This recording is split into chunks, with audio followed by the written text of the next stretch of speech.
Things you don't need to know, which would be useful, is that this is my third time doing this. This is Benson. Thanks for choosing me to listen to. I've changed format slightly, and I'm hoping that's the only thing that's going to change to increase my metrics.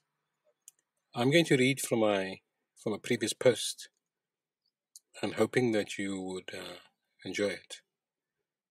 Some other stuff that you need to know. You need to know where I am now, and need to know how I'm feeling about life. I'm going to reach out and grab a 500ml Weiss beer, which is coming from the Long Beach Brewery. And I don't normally schlep my beer, except when I have an audience. So here goes.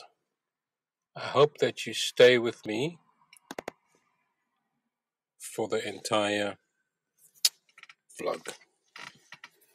The title of this session is called The Eagles Are Leaving, But You're Looking the Wrong Way. My life with birds.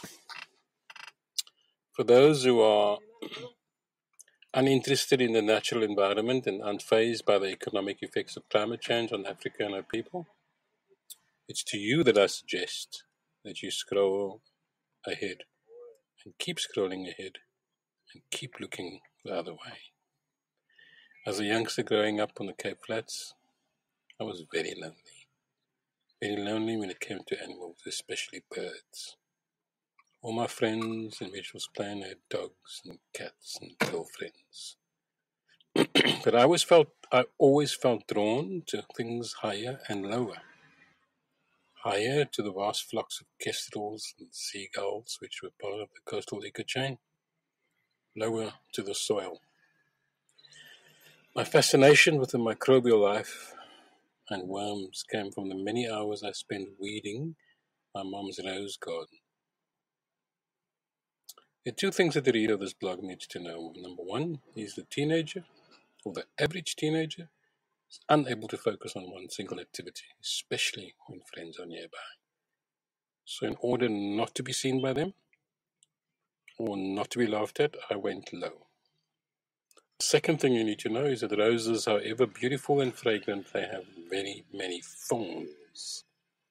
The absent-minded teenager often pays in blood and scratches for not being in the moment. I want to bring your attention to the sacred ibis. I went to Wiki to look for the collective pronoun for these majestic birds, and this is what I came up with. Wedge, stand, and congregation. It seems just fitting that a mass of sacred birds to be called a congregation.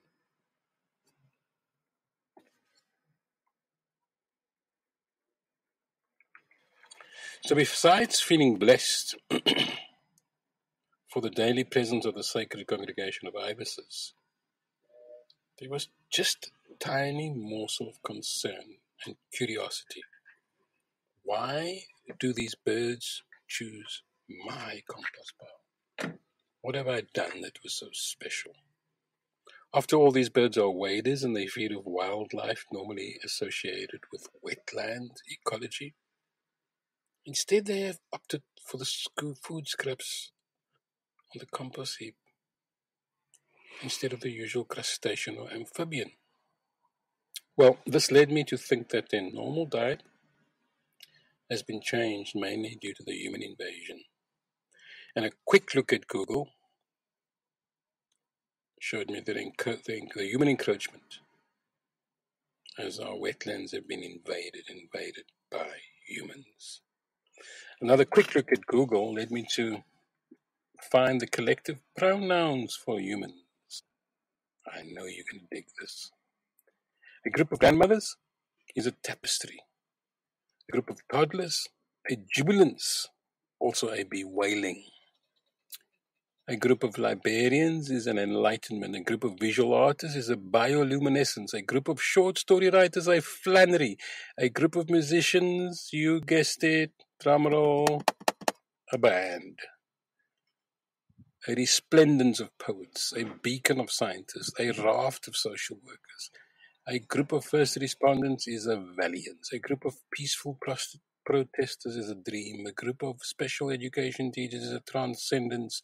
A group of neonatal ICU nurses is a divinity. A group of hospice workers is a grace. Humans in the wild gathered and feeling good, previously an exhilaration, now a target. Target of concert goers, target of movie goers, target of dancers. Group of children is a target. Now that that's done, we get on to communication and accommodation challenges. Sometime last week, in between the usual pit stop at the brewery and Checkers, my iPhone went missing. I chose not to panic, as it was a hand-me-down phone, and most of my pics and conversations on WhatsApp were backed up on Google Drive. Now it's 2 weeks, and the phone is still not showing up, and I'm not quite sure what I need to do. But my desktop WhatsApp seems to be working just fine for now. What is the Godfather trying to say to me? I've enjoyed lots of sleep and memorable dreams, and I've dealt with the constant temptation of reaching out and touching the device. So I think I'm good. But if you do have access to a hand-me-down iPhone, or a bit of land, or a house to rent, get in touch. We've looked at one house in Ferino in the deep south, and we found it to be unsuitable for our purposes. So we are still on the lookout for a 2 to 3 bedroom with a reasonably sized kitchen. And we're looking at about between 10 and 10K per month rental. The Arendse clan, die ouer van jare. Heritage Month is still lingering across some many braai grids across South Africa. There are a few thoughts foremost in my mind around telling their stories. And in this case, the older generation of Arendses. The first one is our patriarch who turned 93 a couple of weeks ago. So happy birthday to Abel Arendse, my dad's eldest brother, for turning 93. It's with sadness that I have to tell the reader or tell whoever that my Uncle Johnny, has passed on last week. And on Wednesday, this week, we go to a memorial service. And some days later, we hope to gather again to say farewell.